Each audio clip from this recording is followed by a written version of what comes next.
Hi, welcome. I'm Katie, VP of Programs with Erika's Lighthouse. I am here today to talk to you about how to interpret the results from the data center. So when you're in the data center, you might have seen my last video. It showed you how to access the results. So you can see that I'm using the one from Illinois, and this is the school ID. This school used level 2. They had 119 pre-surveys and 104 post-surveys. You can see here, the first one is I can identify the signs and symptoms of depression. And there was an increase pre and post program. You can also see when you come down, which of the following are examples of who could be a trusted adult. Select all that apply. So pre-program and post-program, we see an increase. What we often see is that there's this increase in mental health providers, there's an increase in teachers, coaches, and religious leaders, which is also what we see here. You can see that pretty universally, students identify parents and guardians as being an example of a trusted adult. Then we can go on to people should talk about mental health. You can see there was an increase here, pre and post program as well. Now this question is, I am comfortable talking with a trusted adult about my mental health.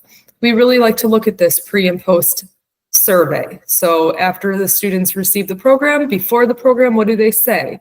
26% say in the community, 1% in this case said I do not have a trusted adult, 9% said I am not comfortable, 54% at home, and 87% at home. The post program, in the post survey, 33% felt comfortable in the community. We still have that 1% that does not have a trusted adult, which obviously is concerning, and we would really want to try and highlight doing some more to support students around seeking and feeling like they do identify with a trusted adult.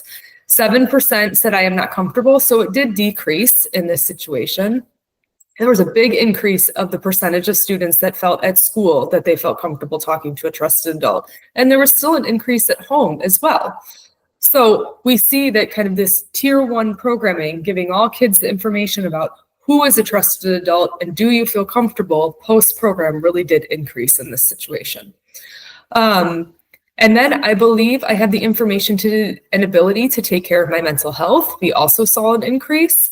We saw an increase that students felt close to people at school, which we know that school connectedness is an important protective factor. And then I believe that my school cares about me and my mental health.